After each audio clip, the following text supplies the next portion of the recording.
have you seen my cream Birkin? I asked my husband, James, frantically searching through my closet. The vintage bag, a result of years of careful saving and career milestones, was nowhere to be found. In fact, my entire designer collection seemed to have vanished overnight. I'm Sophie Bennett, 34, an art curator who had built a life I was proud of. My collection of designer bags represented victories and milestones, each one a tangible reminder of my successes. But standing in my closet after a family dinner, I felt my stomach sink. More than just the Birkin was missing. Maybe you moved them? James suggested, but doubt laced his voice. I didn't, I replied. Each bag was a part of me, perfectly arranged, each in its dust bag. My Chanel classic flap from my first major gallery opening, the limited edition Birkin from a vintage auction, and the Lady Dior I bought after landing my dream job, all gone. Then, a notification popped up on Instagram. It was from Olivia, my sister-in-law. My heart stopped. There she was, posing in a high-end restaurant, my cream Birkin slung casually over her shoulder. The caption read, "Living my best life with my new collection." James, I called out, voice trembling, you need to see this. He came over, glanced at the phone, and his face darkened. She wouldn't, he started, but we both knew she would. Olivia had always been jealous of my success, making snide remarks about how some people had it easy. I scrolled through her feed, finding more photos, my Lady Dior at a rooftop bar, my vintage Chanel at a beach club. She'd taken them all, and now she was flaunting them as if they were hers. Call her, James said, already reaching for his phone, but I stopped him. Wait, I said, my mind racing, I want to see how far she'll go. Olivia had always lived in the shadow of her perfect brother. While James worked his way up in architectural engineering, she bounced between jobs, relying on their parents for support. When we got married, she made it clear that she didn't think I was good enough for James, especially because of my success. The next day, more photos appeared, Olivia at exclusive venues, my bags prominently displayed. Her friends were commenting, gushing over her new collection. She was living out her socialite fantasies with my hard-earned possessions. But one post chilled me to the bone. Olivia was at a pool party, and my cream Birkin was perilously close to the water's edge. That bag wasn't just expensive, it represented the first auction I'd ever won, the moment I knew I'd made it in my career. I decided to play the long game. At the next family dinner, I acted normal, even complimenting Olivia on her new accessories. She thrived under the attention, weaving elaborate stories about how she'd acquired each piece. This Birkin, she said, patting my bag like it was a pet. I have a special connection with my dealer in Paris. You wouldn't believe the deal I got. I saw my mother-in-law beam with pride. She'd always favored Olivia, excusing her behavior as youthful exuberance. Now, she was practically glowing, thinking Olivia had finally made it. The Birkin is special, I agreed, taking a sip of my wine. It's quite rare, limited edition, with markings that make it easily identifiable. Olivia's face flickered with unease, but she quickly recovered. Well, that's why I had to have it. Quality when I see it. That night, Olivia posted more photos, but there was a desperation to them. She had to keep up the illusion, despite my subtle reminder about the bag's unique features. Then, the moment I'd been waiting for arrived. A notification popped up. Olivia's latest post showed my cream Birkin, now sporting a large red wine stain across its front. Her caption was a messy collection of crying emojis and a dramatic story about an accident at a charity event. I watched as comments flooded in, her friends offering sympathy and cleaning tips, but I knew better. That stain wasn't an accident, it was panic. My words about the bag's identifiable features had spooked her, and now she was scrambling for an excuse. It's time, I said, showing James the post. He nodded grimly, understanding the next steps. I had all the evidence, her social media trail, the theft, and now the deliberate damage. But this wasn't just about the bags anymore. It was about years of manipulation, of her trying to tear me down while simultaneously copying everything I had. As I prepared my next move, I thought back on all the times Olivia had tried to undermine me. She'd told James the first was new money and didn't understand class. She'd whispered to his parents that my success must have come from connections rather than hard work. Well, now she was about to learn just what kind of connections I had, and how costly her little fashion show would turn out to be. I picked up my phone and made 2 calls, one to my insurance company and one to my lawyer. Olivia's game was about to take a very different turn. Looking at her latest post again, I allowed myself a small smile. She had no idea that while she was playing dress-up with my bags, I was orchestrating something that would change our family dynamic forever. Sometimes, the best revenge isn't swift or dramatic. It's watching someone slowly realize they dug their own grave, one designer bag at a time. The next morning, as my lawyer compiled the evidence from Olivia's social media spree, an urgent text lit up my phone. It was from her. The Birkin had an accident, but I can totally fix it. Know any good cleaners? I left her message unread and focused instead on an email from my insurance company, confirming what I already knew. My collection was covered for theft and damage, but filing a claim would require a police report. Perfect, I thought. You don't have to do this, James said softly as I prepared to leave for the police station. We could handle it within the family. I turned to face him. No, James, we've handled things within the family for too long. That's why she thinks she can get away with this.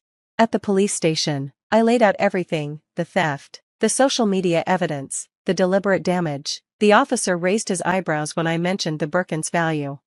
And you can prove these items belong to you? He asked. I pulled out my folder: authentication certificates, receipts, insurance documents, and photographs of my collection taken just 6 months ago. I'd always been meticulous about documenting my investments. As I finished filing the report, my phone exploded with notifications. Olivia had posted again. This time, it was a tearful video about how accidents happen and true friends understand. Her friends flooded the comments with heart emojis and sympathy, completely unaware they were witnessing evidence of a crime. Then came the family texts. First, my mother-in-law: Sophie, dear, Olivia feels terrible about the bag. Can we discuss this over tea? Then, my father-in-law: let's not make a mountain out of a molehill. Family should stick together. I forwarded each message to my lawyer without responding. That afternoon, Olivia showed up at my door unannounced. Her eyes were red, either from crying or expertly applied makeup to look distraught. I was going to return them, she blurted out before I could speak. It was just a bit of fun showing them off, but then everyone thought they were mine, and it felt so good. Where are they now? I asked, trying to stay calm, though panic was rising inside me. Olivia shifted uncomfortably. In my apartment. Well, most of them, she replied, her voice shaky. The Birkin? I asked, my voice tight. I thought if it was damaged, you'd just leave it. Why would you want it back? So, you ruined a $100,000 bag because you got scared? Olivia's face went pale. 100,000? You're talking about the limited edition cream Birkin you spilled wine on? Yes, that's the current market value, not to mention the other pieces you borrowed. Her face crumpled, and she started crying. I'll pay you back, I swear. Sophie, please don't do this. Mom and Dad can help, like they helped with your credit card debt, your failed boutique, or your rent when you got evicted. Each example was a punch to the gut. I watched her wince with every word. No, Olivia, this time, you're facing the consequences. You're about to destroy this family, she yelled, shifting from tears to anger in a flash. You did that when you decided to steal from me, I responded, closing the door on her protests. Inside, James was waiting, having overheard the entire exchange. She's right about one thing, he said quietly. This will change everything. Everything already changed when she took my things, I replied. She just didn't expect me to stand up for myself. Later that evening, we received an invitation to an emergency family dinner at his parents' house. Martha's message was clear: this needed to be handled privately, quietly, and without scandal. We should go, James suggested, at least hear them out. I agreed, but not before making a quick call to my lawyer. Everything was in motion now. No amount of family pressure would change that. Walking into Martha and George's pristine dining room, the tension was palpable. Olivia sat at the table, head lowered, while Martha anxiously set the table, her hands trembling. Sophie, dear, Martha began once we sat down, we understand you're upset, but surely we can find a way to resolve this within the family. I placed my phone on the table and turned on a slideshow. You mean like these incidents? I asked, showing photos of Olivia wearing my stolen bags on social media. The final image was of the ruined Birkin. We'll replace everything, George offered quickly, whatever it costs. The police report's already been filed, I replied calmly. The insurance claim is in progress. This is no longer just about money.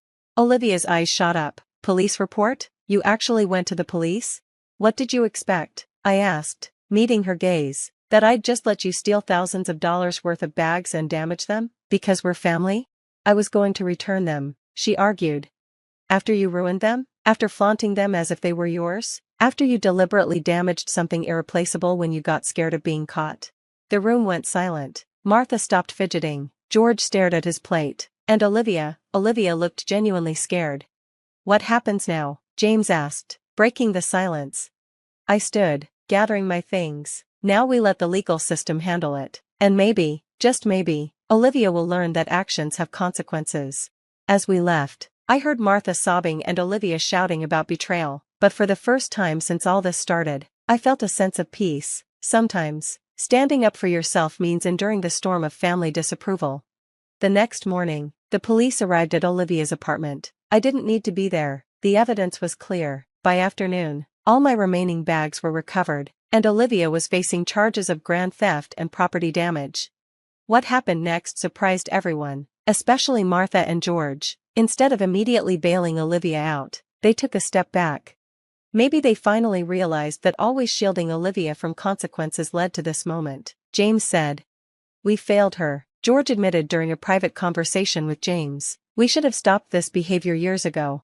The family dynamic changed drastically. Martha, who had always defended Olivia, now stayed silent during family gatherings. The truth of Olivia's actions, the theft and the calculated lies that followed, had shattered the image of their perfect family. Olivia, facing real consequences for the first time in her life, began to change too. The anger and blame shifting gradually gave way to something else, genuine shame. 3 months later, I received an unexpected letter from Olivia. It was handwritten and tear-stained in places. Sophie. I've spent weeks trying to write this, but nothing sounds right. How do you apologize for not just stealing from someone, but for trying to become them? Because that's what I was doing every time I carried one of your bags, posted photos, and lied about where I got them. I was trying to be you. I've started therapy. Turns out I have a lot to work through. My therapist says I've been competing with an impossible standard, not just you, but this perfect image I created in my head. I know sorry doesn't fix anything. I know you may never forgive me, but I need you to know that facing the consequences of my actions was the wake-up call I needed. Olivia. I showed the letter to James. He read it silently, then looked at me with questioning eyes. What are you thinking? He asked. I'm thinking, I said slowly, that real change deserves a chance. The charges weren't dropped, but that wasn't my decision to make. I did, however, write a letter to the court about Olivia's efforts to make amends. She was given probation and mandatory counseling, along with a repayment plan for the Birkin. 6 months later, Olivia invited me to coffee. She looked different, more grounded somehow. She had a job now, a real one, at a local art gallery. The irony wasn't lost on either of us. I start at the bottom, she said, stirring her coffee, filing, answering phones, but I love it. For the first time, I'm building something that's actually mine. I nodded. That's how it starts. I used to be so jealous, she admitted. You made everything look easy. I never saw the work, the years of effort. I just wanted the end result. Nothing worth having comes easy, I replied, thinking of my own journey. Our relationship would never be the same as before. Too much had happened, but something new was growing, something based on honesty and respect, rather than competition and resentment. Martha and George changed too. They stopped enabling Olivia and started supporting her growth instead. Family dinners were less about appearances and more about genuine connection. As for my designer collection, I still have it. The Birkin may be gone, but each piece now tells a different story, not just of professional milestones, but of standing up for myself and refusing to let family ties bind me to toxic behavior. Last week, Olivia handed me her first paycheck from the gallery for her repayment plan. She said, I know it's just a fraction of what I owe, but it's a start. I smiled and finished for her. Sometimes, the happy endings aren't about things returning to normal, they're about building something better from the ruins of what was broken. Olivia's actions had shattered our family's facade, but in doing so, she made space for something real to grow. Looking back, I realized the real value of my designer collection wasn't in the bags. It was in the lessons they taught us about worth, respect, and the true meaning of family. Some lessons come with heavy price tags, but their worth is measured in growth, understanding, and the courage to change.